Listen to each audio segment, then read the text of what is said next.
Guys, coba bayangin ya, spesifikasi di atas kertas HP ini menjanjikan banget. Baterai raksasa 8500 mAh dipadukan dengan chipset monster Dimensity 9500S. Pas pertama kali gue tahu harganya, gue langsung berpikir ini udah masuk ke teritori harga bego atau harga gila. Tapi pertanyaannya, apakah experience aslinya di dunia nyata beneran memuaskan? Bikin penasaran kan? Jangan-jangan HP ini cuma bagus di atas kertas doang.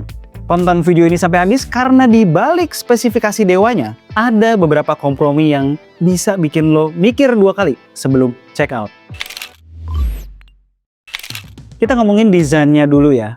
Lo bayangin, lo bawa HP dengan baterai 8500 mAh di dalam saku, tapi ketebalan HP-nya secara amazing ditahan di 8,2 mm doang dengan berat di kisaran 218 gram. Ini engineering yang patut diacungi jempol berkat baterai silicon carbon juga.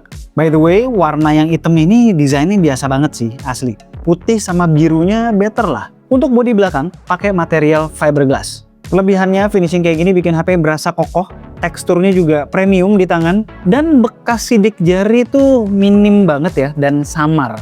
Terus yang bikin HP ini agak unik, di bagian modul kameranya ada aksen RGB lighting. Fitur ini bisa nyala buat ngasih tahu ada notifikasi masuk atau sekedar buat gaya-gayaan, ngikutin irama musik yang lagi lo puter.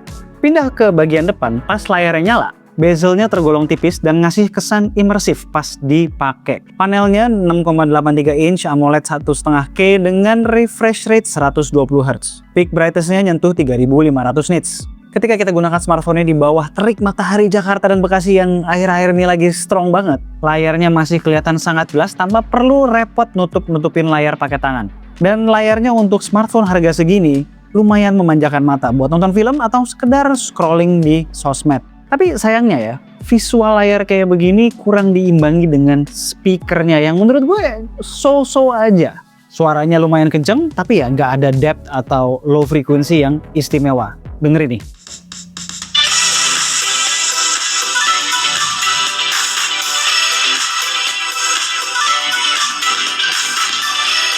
Ngomongin soal feel interaksi layar, haptics-nya juga sekedar cukupan aja. Karakter vibration itu di jari berasa kayak tak tak tak tak, bukan kayak dep dep dep dep yang padat ala flagship kelas atas. Next kita ngomongin performanya, jualan utama dari Poco X8 Pro Max ini. Poco masukin SoC MediaTek Dimensity 9500S yang secara kasta itu di antara 9400 dan 9500.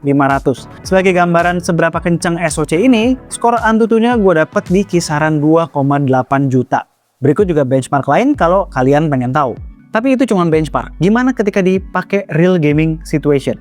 Buat main Mobile Legends yang ringan-ringan, gue hajar 3 ranked match berturut-turut di ruangan non-AC. Ruangan non-AC ya. Hasilnya super stabil di 120 fps dari awal main sampai akhir. Dan suhu internal tertahan di sekitar 40-an derajat aja. Ini tergolong oke buat ukuran suhu ruangan yang bisa mencapai 30 derajat Celcius. Lanjut, kita naik level ke game yang lebih demanding, Wuthering Waves. Ketika settingan grafis gue set rata kanan dan mainin 20 menit nonstop di ruangan ber-AC, yang kali ini ber-AC ya, dengan suhu 25 derajat, memang frame rate-nya terbilang stabil di 60 fps. Tapi ini karena SoC-nya digaspol terus-terusan tanpa nahan performa.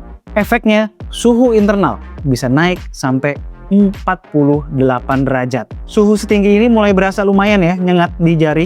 Analisa gue, back cover fiberglass punya andil juga di sini. Dia nggak pakai kaca, tapi pakai fiberglass. Jadi memang sesuai pengalaman gue, kalau pakai kaca tuh bisa menyebarkan atau ngeluarin panas lebih cepat daripada materi back cover fiberglass kayak begini. Jadi saran gue, kalau lo mau push rank di game seberat ini dengan durasi lama, mending pakai cooler tambahan biar tangan tetap nyaman dan performa jangka panjangnya kejaga. Next kita bahas sesuatu yang mungkin nggak penting ya di Poco X8 Pro Max ini, kamera. Poco X8 Pro Max bawa sensor utama 50 megapiksel Light Fusion 600 lengkap dengan OIS dan bukaan lebar f1.5. Kita pakai iQOO 15R sebagai pembandingnya. Hasilnya ternyata cukup bersaing. Dynamic range-nya dapat, lalu karakter warna, kontras, lain-lain lebih natural di Poco. Sesuai asli, beda sama iQOO yang warnanya lebih eye pleasing saturated dan lebih processed. Kalau detail tuh mirip-mirip. Di kondisi gelap, Poco punya edge karena bukaan lensa yang lebih lebar, sehingga processingnya lebih natural. Nah, tapi ini dia ada catch-nya nih. Lensa keduanya cuma ultra wide 8 megapiksel, standar yang kualitasnya tergolong soft dan kurang tajam. Lalu yang paling berasa tuh sebenarnya adalah absennya lensa telefoto. Tapi lagi-lagi gue mengerti karena ini bukan smartphone yang jualannya kamera. Jadi kalau lo butuh zoom detail dari jauh, lo harus pasrah ngandelin digital zoom dari sensor utamanya yang tentu bakal turun kualitasnya kalau ditarik lebih dari 2 kali.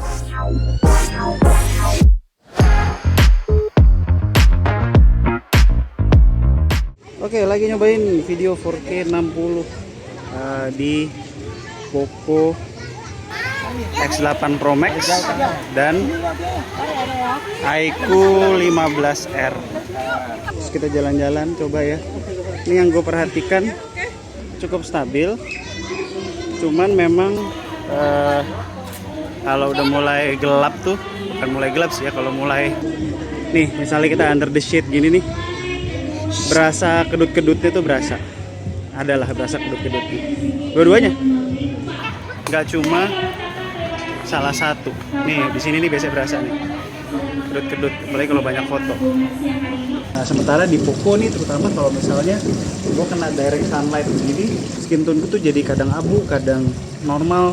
Terus kalau kita bawa ke sini nih, kita bawa kena matahari, secara warna kulit lebih normal daripada tadi. Jadi untuk video sedikit lebih baik di iQOO sedikit tapi. Dan kalau ini adalah video selfie-nya, di Poco mentoknya cuma di 1080 60 fps, sementara di iQOO bisa 4K 60 fps. Dan satu yang perlu di note juga, ini gue kondisi lagi panas banget ya, ada selfie videonya di Poco tuh jadi nggak 60 fps lagi, seperti kalian bisa lihat di media info ini, nggak nyampe 60 dia. Clear ya soal kamera. Berarti embel-embel Pro Max di sini itu bukan referring to camera, tapi ke performa. Next kita bahas yang paling bikin gue impress, baterainya. Kapasitas 8500 mAh dengan teknologi silicon carbon ini bener-bener top. Dia bisa ngasih kapasitas raksasa tanpa merusak form factor handphone. Dengan standar tes ala K2G, screen on time bisa tembus 9,5 sampai 10 jam dengan total uptime 24 jam. Termasuk lumayan efisien, walaupun memang tidak luar biasa, considering baterainya yang sebenarnya kan gede banget, 8500 mAh. Apapun itu, screen on time 9,5 sampai 10 jam itu top abis. Melihat ini gue jadi mikir, kenapa kalau Xiaomi atau Poco pakai SoC Dimensity, terutama yang seri 9, kita bisa dapat ketahanan baterai atau efisiensi baterai yang sesuai gitu loh. Beda ceritanya kalau dipasanginnya sama Snapdragon. Kadang urusan daya tahan baterai ini masih hit and miss. Yang gue perhatiin di sini, standby drainnya tuh bisa bener-bener sedikit banget, 0,4% per jam ketika gue tinggal tidur. Sementara kalau di Snapdragon itu bisa di atas 1% lah. Contoh lain di mana Xiaomi atau Poco berpartner dengan Dimensity dan baterainya sesuai itu ada di Xiaomi 15T Pro kemarin. Lanjut, pas akhirnya baterai nyerah, possibly ini udah 2 hari penggunaan, nyerah, butuh di charge, lo tinggal colok charger 100 watt bawaannya. Dari kondisi kosong sampai penuh 100% butuh waktu 1 jam 10 menit. Angka yang masuk akal ketika tangki baterainya aja kan emang gede ya, 8500 mAh coy. Oh ya, nilai plus tambahan buat lo yang nyari eSIM, yes, HP ini sudah support eSIM. Lanjut, soal software. Poco X8 Pro Max ini jalan di HyperOS 3, Android 16. Gue in general fine-fine aja sama HyperOS selama udah pakai tema yang tepat. Nah, tapi sayangnya di Poco X8 Pro Max ini kita masih punya potensi ketemu iklan. Kenapa gue bilang potensi? Karena sebenarnya ada beberapa yang bisa dimatikan. Misalnya nih ya di launcher, iklannya datang dari App Finder. Matiinnya itu lo tinggal masuk ke settingan launcher, terus ubah opsi swipe down jadi quick settings and notifications. Jangan pilih App Finder yang dimana itu adalah iklan app berkedok rekomendasi. Terus by default di HP ini juga terinstall Mi Video yang itu adalah aplikasi kecintaan kita semua. Dan itu udah jadi rahasia umum ya, sering ngasih push notifikasi iklan walau sekarang sih di unit gue belum ada.